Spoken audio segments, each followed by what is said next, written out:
welcome to our first webinar on lighting up dark data. There's a very exciting series that we're building on and looking forward to sharing these with you over the next few months, in fact. So thank you for taking some time out of your obviously very busy diaries and spending the next 30 minutes or so with us. My name is Kamal Ramsingh. I'm from GeoInt, and I have the absolute pleasure of being your facilitator for today. And I love that role because it's less work. The people that are going to be doing a lot more work than I will be, I'm going to introduce to you in a second. You're seeing their incredible pictures up there for now. But let me start with our guest, Mr. Gerard Augustine. Have a wave there, Gerard. Very good. He's not a digital twin, he's for real. And Gerard is a healthcare sector specialist, been working with data for many, many years and looking forward to his perspectives on it. And then, of course, the rose amongst the thorns, Laurette Coetzee is our head of data sales. Laurette, are you waving? I'm waving. All right. So Laurette's also waving. That's good. And then last but absolutely by no means least is our lead data scientist, the guy that makes all the fun stuff happen, Graeme McFerren. Graeme, let's have a wave. And please do not be confused by the names under our live pictures. We've had to swap some technology around. So I am not Justine Letter, just for the purposes of clarity. So I think a couple of quite critical points that we'll go through today. I think, Justine, what would be really good is if you could bring up that next slide for me. A little bit about GeoInt before we get going. We've been in this world of geospatial intelligence and particularly on data monetization for the past 2 or more decades now. And a lot of what we do is represented on this simple diagram. We spend a lot of time in partnership with fantastic organizations like TomTom around data distribution. We do a lot with our clients on data innovation, where we look for ways and opportunities to help them monetize the data. In some cases, we build unique data sets. And of course, we work with lots of open source data sets as well. But the fun stuff happens on the right-hand side, where people like Laurette and others help promote data within the network. And we work with several organizations at the moment with very bespoke spatial insights to solve relatively tricky and complex business problems. And we have a saying in our organization that we show more than we tell. So the whole purpose of today is to talk to you about some hot, prickly questions. And Graeme in particular is going to show you some of that stuff. We're going to show you how the platform in the middle of this chart, MapSTACK, it helps organizations with understanding what they would need to do when it comes to lighting up their dark data and their geospatial intelligence. So 2 little things. Firstly, I think something to bear in mind that the speakers get to win a prize. The speakers get to win a prize, and hopefully you can see that it's a real prize. And they will win this prize based on your votes. Right at the end of the next 30 minutes or so, you get to vote on who the best speaker added the most value to the session, and they get to win a chocolate, which is our custom here at GeoInt. We like to reward people with chocolates when they do very, very well. 2 other points, please. The comments, the Q&A is open, so add your comments onto the chat or the Q&A button. You'll see it on the link of the webinar, so add it in. We'll work with that through the day. We'll stop. I'll have a look at it, and if we need to answer some questions online, hopefully there's some time at the end of the process, and we can interact with the audience, which is what we're really, really looking forward to. We'll send out the link to the recording of this webinar. So please, you don't need to take notes. We'll make sure you get the details at the end of it. Great. Right, everybody ready? An awesome 25, 30 minutes ready to go. So let's kick off. We hear this term about dark data all the time. Research has shown between 40 and 90% of data that organizations create is actually dark data. We do it based on compliance requirements. We do it based on anticipated customer queries, etc. But the data remains dark. And a big part of what we do is we light that dark data up using location. So Gerard, I want to kick off with you and get your views around what you've seen, what you've experienced, what your customers have fed back to you on.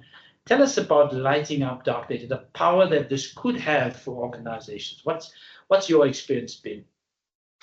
Thank you, Kamal. Very complex field, right? But the tagline, everything happens somewhere, okay, is so relevant. Therefore, why what we don't know matters. I think that's important. We know that location intelligence is now a strategic imperative in business today. One of the challenges we face in healthcare is this level of complexity of data. And asking patients today or parents today to vaccinate, for example, their children, okay, against disease many have not seen or even experienced. The risk is there, but data can inform the parents, okay, to make decisions. Is often missing. It's concealed from us, in many cases, the dark side of it. Yes. And that is really the dark data that organizations actually sit with, and they wrestle with understanding the impact that it could potentially have. Now, this leads to the risk of misunderstanding. It leads to drawing incorrect conclusions and decisions, okay, and poor decisions are made on that. Now this is where geospatial tech, something like MapSTACK, has the potential to mitigate this level and challenge of complexity in terms of that data. And I think what's important is required to provide targeted insight at a location level for effective and efficient decision making. I think that is what, certainly in the healthcare space, that complexity is real. Okay, and you require the analytical tools to be able to create that efficiency. Lovely, very good perspective, particularly from the healthcare sector, and I'm sure highly relevant for all the other sectors as well. I'm just getting a message saying that is everybody able to see Gerard? There was a lovely rendition, Gerard, but is his picture visible? It's Graham's, that's not. Okay. But everyone can see Gerard. That's a good thing. Thank you very much, Gerard, for that particular perspective. I think, I'm just going to open up here to any other perspectives. Graeme, you have a little pinky up there for a second. Yeah, I'd like to show how MapStack can deal with some quite complex data in the telematics space. I hope you can see my screen yet. In the telematics space, we often see that data sets are not necessarily complex, but they're just massive. And extracting information from them is unbelievably difficult if you're not careful about it. So what we do typically in MapStack is we take millions, hundreds of millions, even billions of data points when we work with telematics data. We tend to turn them into indexes. And this here in front of you, what you are seeing here is a density index of traffic that is moving around the Western Cape. It's of a particular vehicle class, and it's showing where the road segments are, the individual road segments are where traffic is the most dense at any given time. What you're seeing also on the map there are malls, and around the malls you can see that there is this very dense traffic around here, and that is interesting sometimes to mall owners, and it's an insight gained from hundreds of millions of data points. Fantastic. And Laurette, that's something that you would take to market through MapStack, right? Yes, no, that is definitely something that I think getting all the ideas and getting all the data together so that you can see and visualize what you do not know, because it gives you that ability to actually highlight data that you did not know you have. So it's, I'm excited about that. Very powerful. Well, I'm glad you're excited because my next question is coming to you. Okay. So let's talk about, we spoke about dark data, and I've got the privilege of referring back now to some time back, okay? Not that long, but some time back.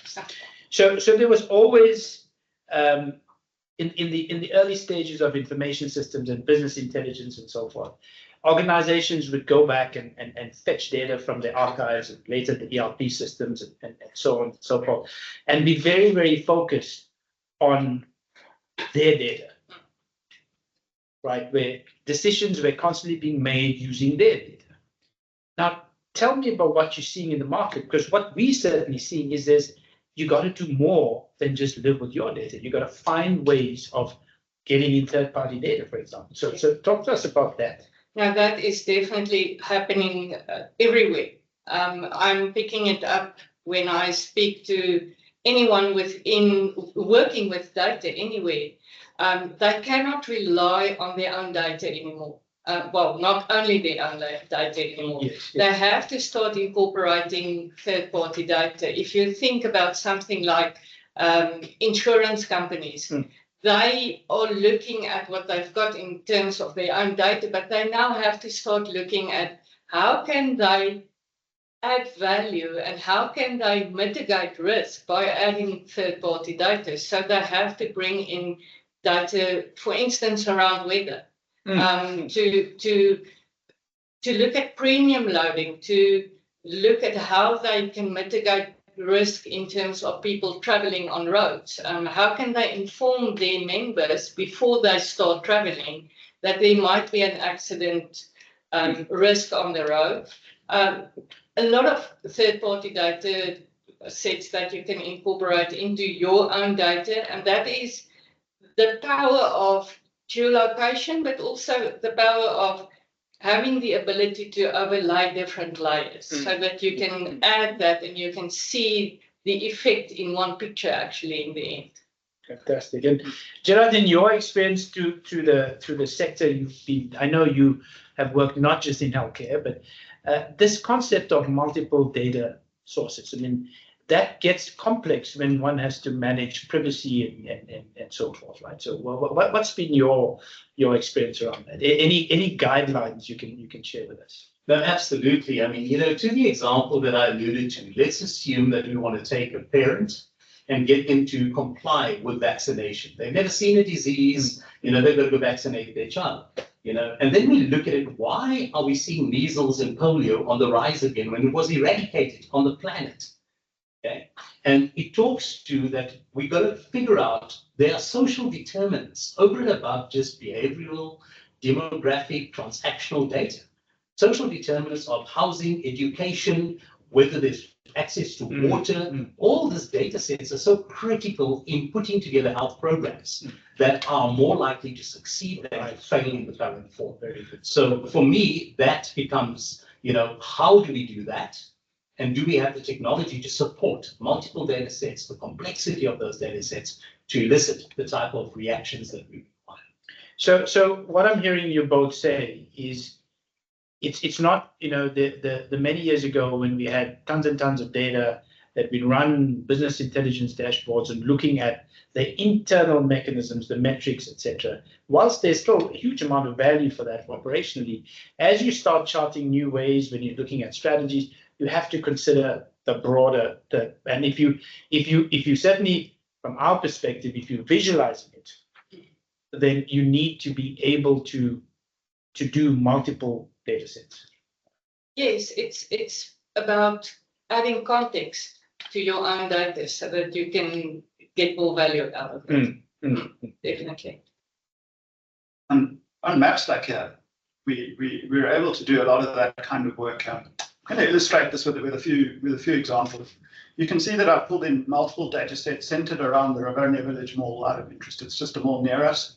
What you can see is, if you're interested in understanding the context around the mall, the first thing you'd look at is competitors. So we brought in a mall data set of competitors.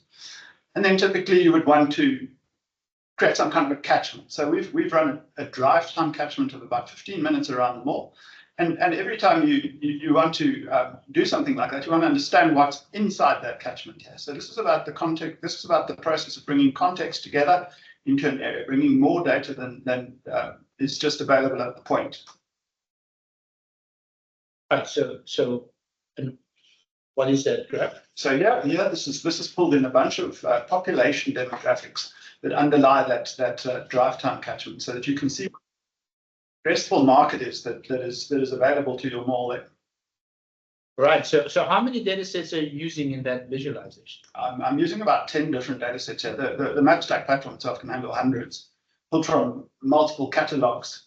It's not limited to a handful. You can pull in many of different kinds and descriptions. For example, if I really zoomed in, you could see a mall footprint here. I've got the footprint of the mall here. So you're having a bit of fun with malls, clearly. Yeah, having a great deal of fun with malls. You're planning your Christmas shopping, so you can add traffic on top of this and know where to shop at which time of the day. That. I can do that. When to shop. I can do that. I'm going to add some traffic information on here. There you go. That shows the areas of highest traffic density again, and this is derived from the global data set supplied by TomTom, integrating a third-party data set. Our data doesn't only come from our own hosted data sets, but also from global partnerships that we hold. Very good. Very good, Graeme. Thank you for that. And that's powering up the integrating multiple data sources. And I think, you know, that's clearly the I wouldn't call it the new way, but that's the way of making decisions right now in the absence of visualization. So Gerard, with all those lovely contributions, I'm going to go a little bit back in time on both our timelines, let's say, for a bit, right? So I remember the time when we're going back into this BI type world where in my first job, I had the pleasure of working on IBM mainframes. And there, if you were going to do any type of reporting, etc., you'd have to log a request, stuff ran overnight, data was extracted, you came back and hope to God you got the right data out. And then you'd be able to process for whichever business unit needed this kind of thing. And now that was a huge dependency that the business had on the technical resources. And to be fair, in a lot of what we're seeing right now, that hasn't properly shifted. There's still a critical dependency on going back into systems and going back, whether it's platforms like MapSTACK or anything else, and getting technical support to be able to extract and make sense of this data. Your observations on that, how can we make this, I want to use a huge word, democratize access of data. What is your take? Is there a role there? Is there something that we should be considering to do differently? Absolutely, Kamal. You know, generally, the big challenge is around data and AI literacy organizations. Okay. And it's not only at the senior levels of organizations, it actually permeates the entire organization. The most effective way of organizations that have actually optimized this, you know, was for employees to demonstrate these skills, the data literacy skills that I talked to, okay, by leveraging data and actually improving business outcomes. That is how best they can perform and demonstrate these skills. Now, in this regard, apart from workshops, tutorials, courses that employees would need to go onto, I mean, it is an imperative to use the right analytical tools. So you don't have the dependency on the tech teams, okay? And these tools for both strategic and operational insights are critical. And I think this is where the segues to, you know, a tool which has strategic and operational decision-making, and it's MapSTACK and maybe, you know, into the next phase of that level. So Graeme, I know you've been working hard on this. I know that you've got particular views around what we can and can't do, but the bottom line is, from what Gerard is saying, it's got to be more usable, right? It's got to be more accessible. It's got to be less technical. We don't want the batch jobs of yesteryear coming back in here. So what do you got? Can you show off something? No, well, I think one of the first things one has to do when one works with spatial data is you want to sort and filter. Now, the future of that is interactive conversational filtering and sorting, but that is some steps away, and we are actively targeting that in the interim. Our tools need to support that kind of use case, and I'll demonstrate that very quickly by just filtering this, which is a footfall data set showing where in the catchment that we defined earlier with a 15-minute drive time are people who come to the mall. The darker the color, the more people that they come. Okay, so what I want to show is let's really extract where the highest numbers are. So what I'm going to do is I'm going to filter by the places where the total population in that in each of those cells is the highest, just to illustrate the principle here.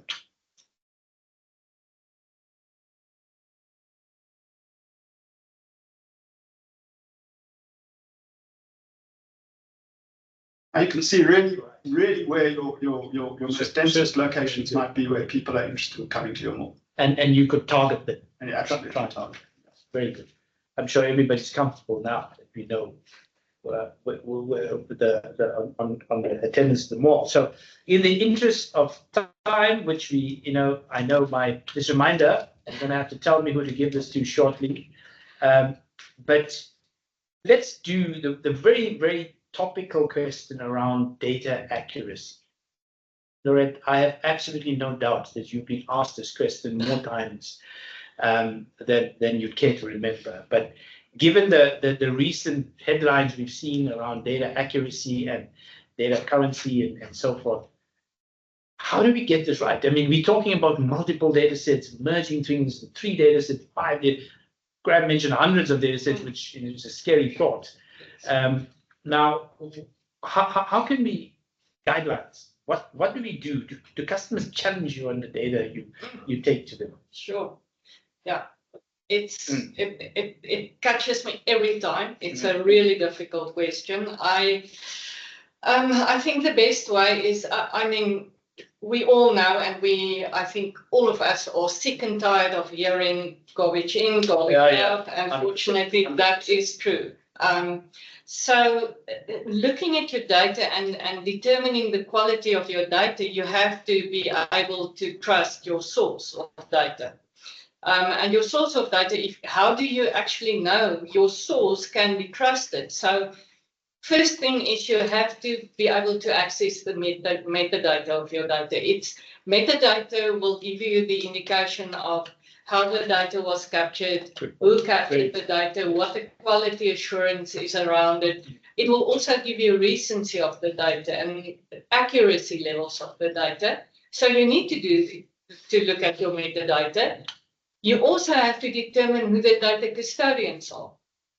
If you know and understand who the data custodians are, those are the people who are responsible to ensure the quality of the data. And you need to vet that. You need to be comfortable. You need to be vet, and you have to know that it's authorized data providers and that they are mandated to be the data custodians for those data sets. So we know this is a service we do is editing data. So we know that no data is 100% accurate. That's true. So 100% critical, know where it's coming from, validated, be comfortable. There'll be assumptions you build into your decision-making models, into your decision-making itself, understanding the sources of the data. Mm-hmm. Graeme, you wanted to share something? Yeah.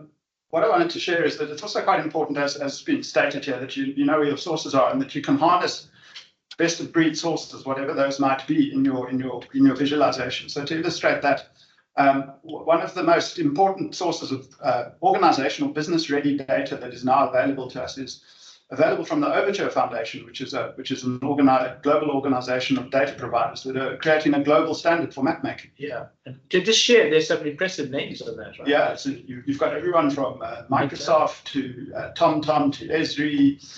Meta is very much part of that, and Amazon is very clearly part of that. So I'd like to show off one of the data sets that we can supply from that, which is the building footprint data set here. Right. And I think whilst that's rendering, is that, Laurette, validates what you're saying. Now you've got these data sources, which again doesn't guarantee it's all accurate. It's never 100% accurate, no. But at least gives you some level of comfort that the source gives you comfort. Yes, no, definitely. Right, Brad. There we go. Right. Okay, so this is the global building footprints data set, and this is sourced because of the power of this data set. It's sourced from Microsoft, OpenStreetMap, Google. There's several sources of building footprints in the Overture Foundation data set, which is really a powerful way to visualize global data. You can see this is very, very detailed information. And pretty much best of breed. I don't believe that there's too many data sets better than this one. It's derived from multiple factors, from machine learning to satellite image detection to ground truthing of data sets like this. So it clearly is one of the best of breed, and brought through into the MapSTACK platform. Fantastic. Very good. Well, we're very quickly heading towards the end of the 30-minute allocation. Before I check for questions from the floor, are there any additional points from my esteemed panel of speakers? Because this is your last opportunity to earn this KitKat. Yeah, I think, Kamal, data needs to be considered as a key enterprise asset, number one, right? Number two, an operating framework needs to be set up by organizations that talks to what Laurette was speaking to, identifying key roles and competency, cultivating that literacy of data and AI, and ultimately developing the capability. Okay, it will be augmented by the likes of MapSTACK and obviously the next iterations thereof. Right, good. Laurette, from you? I have to agree with Gerard there. I think what we also have to do is to start looking at maybe educating and getting decision makers to understand the power of the data, but not only the power of the data, but how they ask the question to get the correct answer. Oh, that's powerful. Because in many cases, we do have the data. We've got everything available. We've got the technical know-how, we've got the tools, but we don't know how to ask the question. So that is something we have to do something. I love that because, it's not historically you ask the data questions that you knew. Tell me my average revenue per user. Tell me my whatever it is. We're getting quickly to the stage, particularly now with artificial intelligence maturing as rapidly as it is, where we've got to ask the data, what questions should I be asking you? Yeah, we got to fix this around. This is going to be interesting. Very good. Thank you for that. I see there's a few questions on the post. How do you ensure, from Hadley? Beautiful, very, very relevant question, Hadley. How do you ensure compliance to PAPIA when tracking people's movement? So first part of that answer is we do not track people's movements. We have no visibility of that. When we work with organizations who've got access to PAPIA sensitive data, they generally always anonymize the data, indexify the data. So there is no visibility of a person's data, whether this is telematics companies or other organizations that have that. So each organization and all of them are bound by the Act, obviously. So before any data leaves their shores, it's properly anonymized. So we don't go into the individual data records ever. The new post here, one second whilst I look at them. Could you provide examples of how writing up dark data has led to significant change in decision making? I think there are many examples of that, and as I mentioned, and Graeme can add to that. We light up dark data with location, and we have many clients using that lit up data now for decision-making processes around store location, around physical distribution channels, around marketing effectiveness, around targeted audience selection, and so forth. Right. Any other questions there, Graeme? Just one beautiful one waiting for you. How can AI be implemented to assist in accessing the data quickly and efficiently? Well, the first thing to really track, and I think it's something we really believe in, is that one needs to understand what each data set represents and how you can use it. That is the first and most important thing. So we are actively building out tools to make it easy to conversationally inspect and understand how to integrate data into your visualizations appropriately. That for us is a crucial way of tackling that issue. So making it easier to work with the data, that's powerful. Yes, I agree. And key challenges you've encountered with integrating multiple data sets. Look, I'm a stickler, and if you ever get the chance to look at the blog on our website that speaks about leveraging geospatial data, one of the key things is the basic rules on data management still apply. And very often we find when we're dealing with multiple data sets, they haven't always been applied. There's intensity in the market right now for organizations to look for data monetization opportunities, but not always doing the basics right. Graeme, you sit in the crosshairs on pulling this together. Would you agree with that? You don't often find them where they should be, right? Yeah, no, data, no matter what you see, whether it's well curated or not, there's often missing data, there's holes in the data. People think data is in a better state than it is. And so a lot of lighting up dark data is finding the locational element in the data and then linking it and drawing out insight based on locations. You've got to find that point and make sure that the data all adds up. It's a lot of pre-work. It's never gone away. You need to do the basics right still. There's no magic in this. It's excellent. So thank you everyone for joining us. If I can ask you here to use the not quite the chats, but the reaction images. We're going to quickly show. I'm going to judge this based on volume of virtual applause. All those think that Gerard deserves the chocky. Let me hear some applause. Can I see any? I've got one, Gerard. Oh no, you got a bit more. You got a bit more. All right, not too bad. All those who think that our rose amongst thorns, Laurette, deserves that. How are we doing with that? Show me some applause for that. There's a lot coming through here. No, actually not enough, guys. So far, Gerard's in the lead. Come on, guys. And yeah, let's go. Yeah, oh, looks like I'm applauding there. Please. Very good. Last one. What do you think of our lead data scientist? He didn't get to show you his handsome face, but you heard his delicious voice. So what do you think about him? Should he get the chocolate? Okay, I'm sorry, dude, but you lost out on chocolate. Gerard, by all indications, it's yours. Watch this now. It's going from me to Gerard. There you go. Thank you very much, everyone. I hope you enjoyed that. We thoroughly enjoyed having the chat, and I look forward to hosting you, Justine. If you can bring that up. On the 25th of October is our next webinar. It's talking about revolutionizing your fleet management with TomTom Orbis Maps. If anyone has any questions about the data available through MapStack or through our data distribution partners, please free to drop Laurette an email, and she'll be there before you even notice it, because she knows what the traffic patterns look like. So you'll be able to get there very, very quickly. Thank you very much. Have a lovely afternoon further. Fantastic. Thank you.